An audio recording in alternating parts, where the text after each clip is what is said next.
Good morning, everyone. We're here at Arts Nursery, our beautiful paradise of plants, and I'm going to show you today about topiary pruning and how to maintain the shape of the topiaries and how they can add some really nice interest in the garden. They are a lovely addition.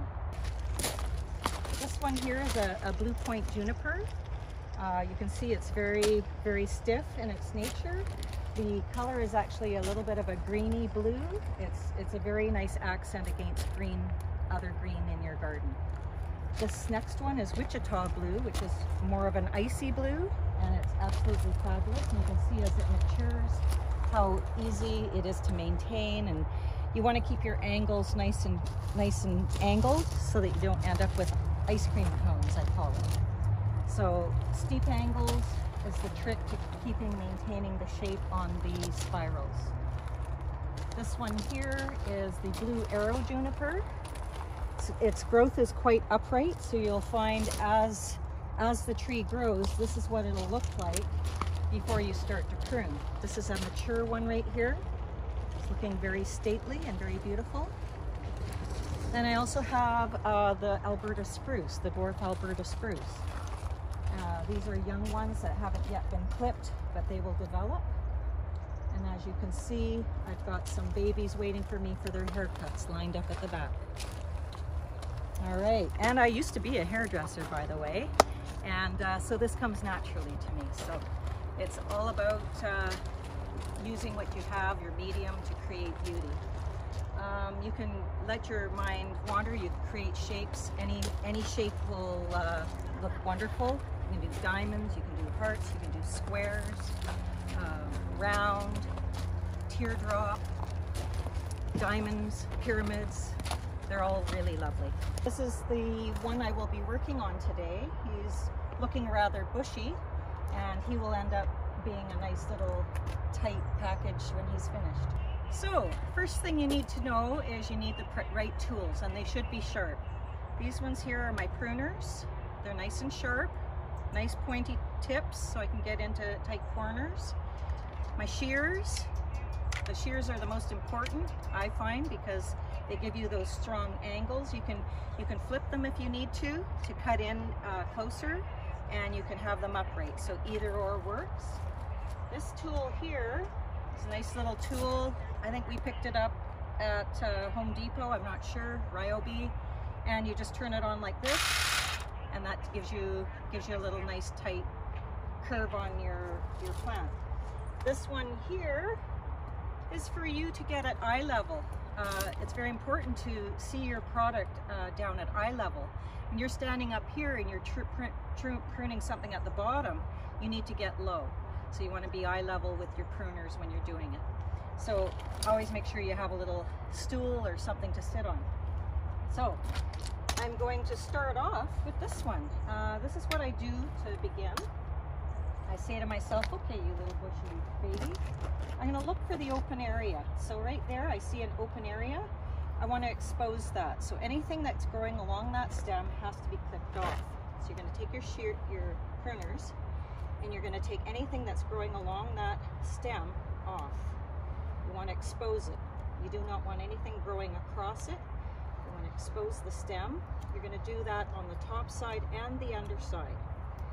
So I can see here that someone had a piece of tie in here to keep this while it was forming, while it was young, and usually as the plant grows that will break off. They don't use something that will strangle the plant. So I'm taking that one off because it's coming this way. This one off, this one off. So right away we've opened up one area.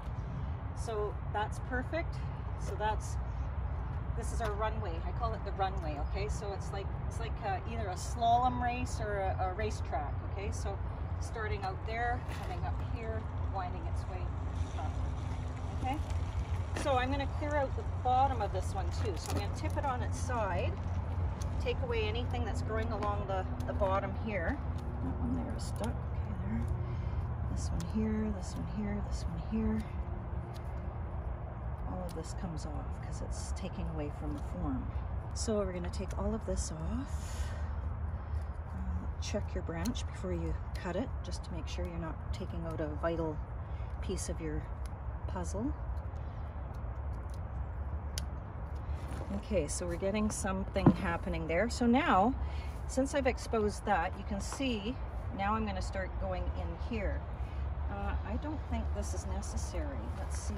Yep, it's not necessary, so that's coming off. So right away I can see that is just not lending anything to the shape. So I'm taking it right out. Okay, so see there? I've got starting to get a sharp angle. Those pieces that were hanging there were just adding more beef to my spiral, which I didn't need. Okay, so now that I've done the two open sides, now what we're going to do is work on this here, this here, this here, this here. So I clear it right out. Now what we do, and this, I'll save the top for last because the top is a really tricky area, but I might as well I'll start to expose it. So we've got our open area here, we got our open area here. Now we're going to go for the open area here. Now I'm going to have to go in there and find the wood, because this one here, so I'm going to start taking out a whole front edge, just making sure whatever it's attached to I don't take away from my spiral. Okay, see, so I'm starting to open up the wood. Open up the wood. Open up the wood. Okay, and this one here out. Okay, so now I'm starting to get where it's going to come up and around. Okay, so I'm just going to take out a little bit more here. Any feathery branches, and I'll just keep going. And you're keeping a steep angle here, okay? And I'm going to use my shears when I get most of this clipped away. Actually, I think I might even just get to the shears right now.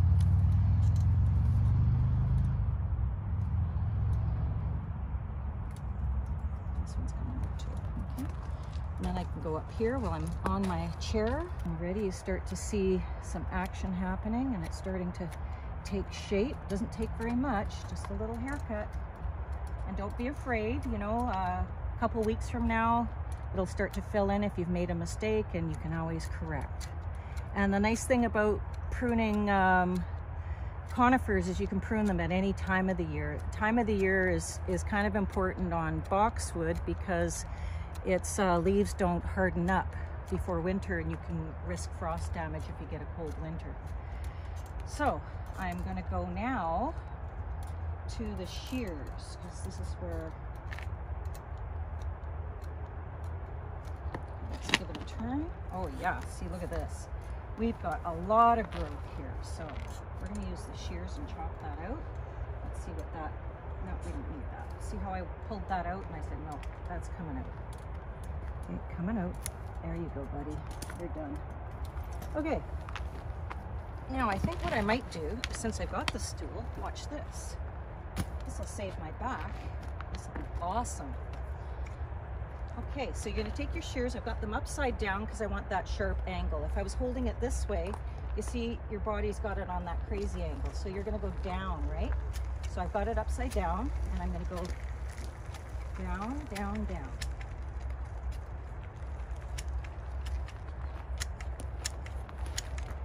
Shears are dull because I've been pruning so many things. I gotta get it sharpened today.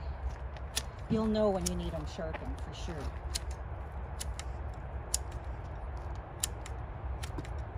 We're going underneath now. We're doing the underside. And I've still got them upside down.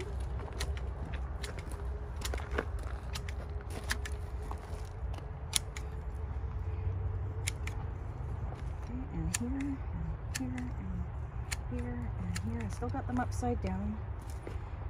Okay, and we're going to just take out anything that's growing inward as well. You want to keep that open frame open. Okay. There you go. Okay. And don't be afraid to go a little shorter than you want. It's like a haircut, right? You know, usually after a haircut, what, 2 weeks later is when it's perfect. So it's like that with these. Go shorter, because once they start to fill in, you don't want your form blown out so soon. So if you go a little shorter than what your expected result is you'll be much happier because you won't be pruning it over and over and over. And keep your blade on that upside down angle. You'll get that sharp angle. Really going to clean out that stem. See how I've made an opening there? Also, the opening is good for air circulation, so you won't get any disease. You can probably prune your topiaries twice a year. I always like to say mid-spring and then again late summer.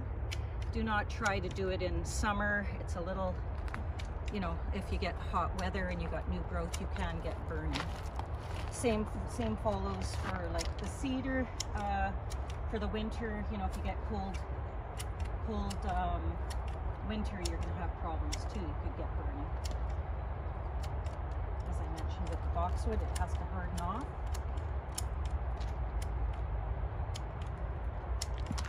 So here we go. Now we're going to go on the underside, get that nice and tight. Yeah. Okay. If there's any bare areas, they will start to fill out. Like this is a bit thin here. So what you want to do is trim. I know people are saying, why would you trim if it's thin? Because you're going to get secondary branching every time you cut. So that's going to bush it up. So do not be afraid to give it a slight trim. You're not taking off the entire branch, but you're going to make the plant start to flush on those stems, which will cause a lot more bushiness. And you want the bushiness in some of these you know, I'm glad I picked a specimen that needs a little help right there. So he's, you know, if you have that same problem, it's because it needs to fill out right there. So don't be afraid. Now, as you go up, you want to probably tighten up your top. You don't want whatever was at the bottom, you do not want the top to be as bushy. So if this is your indicated size at the bottom, usually the bottom is a little bushier and then it starts to get a little tighter as you go up. So here I go. We're starting to get up there, so I might have to take them off the stool. I've been gardening for probably over 40 years and love it to death. It's my therapy. It's my therapy and I love it. You get fresh air, you get birds singing, you get beauty, and it makes you happy. I can't say enough about this. I actually had a health problem and got involved with getting very deep into gardening, and that was the thing that actually brought me the most joy in life. So just sharing a little bit about me. So if you have illnesses, definitely plant a garden. You'll feel so much better. You'll start to look at life in a whole new light.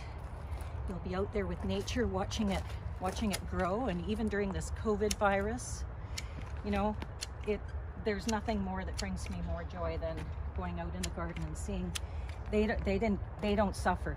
They will continue to thrive, and they will, as long as you're giving it the right things like sunlight and love and water. So here you're letting this wind around, and this is going to become bushy at some point. So I want to leave all of this here, and I'm going to take my shears and prune out more of this because I want to see wood. Now the top is the hardest spot, and don't think you can get to it and master it right off the bat. It will take a little time to figure out, but you can see I've still got my angle there, opening it up. Okay, now I'm going to drop the shears and I'm going to go for the pruners. You want to clear out the whole stem, make it nice and clean so that you don't get stuff growing along that stem, and you don't mind if you can go really tight in at the, I call it the roundabout, see? So you go tight in at the roundabout and take it right close to the stem. Now this one, oh, look at that. See, here's a perfect example. Look at this. I don't think it's necessary. I'm going for it. Ta-da, done. And then once it's gone, you say, oh, that opens up a whole new avenue, and it did. It made a lot more sense. It's opened up the framework. I can now see the wood. So don't be afraid. Like I say, just give it a little tug, pull it aside, check and see if it's vital and whether you need it. If you don't need it, take it away, because the energy from the prune will go to the other branches and other things will start to happen. You'll get it growing in the right directions, not the wrong directions, right? Okay, I think this one's coming off because it's growing right in the center. This one can come off because it's growing that way. And so as this matures, we'll be able to, so if you do have a finished height that you want, I mean, all of these have the potential to constantly grow. So you can decide if you want to keep it at one height or if you want to lop it off and have it at a different height, you know? Okay, so let's finish it up here. I'm just, see, this has to fill in here. I'm just going to give a little cut to that, a little cut to that, a little cut to that, so we get some bushiness happening down at the bottom. It's almost like equating it to building a chimney. You know, you're building the building blocks for the development. So pruning is actually done to produce the wanted shape at the end. Okay, so now I could probably take this. I'm going to demonstrate the little funky dunky tool. Okay, so here we go.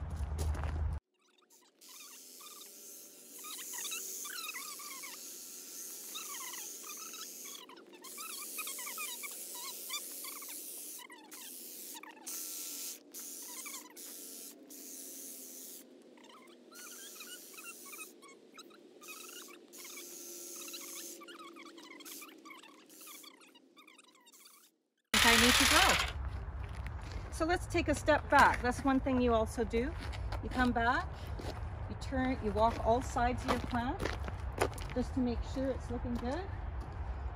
And if there's anything that's sticking out or wants to come off, you just give it a little trim. I do see one little piece right here, right up here. Just want to keep the angle stiff. There we go. Done. Ta-da! So this one here was done a couple weeks ago. That one here just got his haircut today. And as you can see, I have many more to do. So if you're inclined, you want to come down, you can come and visit with me and I can give you some heads up on how to prune your topiary.